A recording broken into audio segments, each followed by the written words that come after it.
Let's solve this. So here it is given sin 4x equal to cos 5x.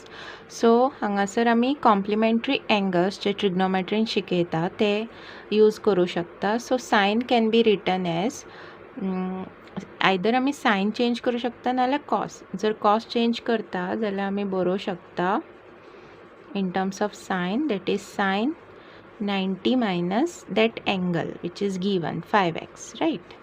Okay, so आता आमी हे बरोवं शकता 4x equal to 90 minus 5x. 5x हांगा येतलो आनी add जातलो, सो जातलो 9x equal to 90.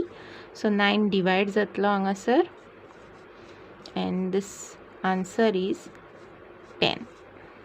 Okay.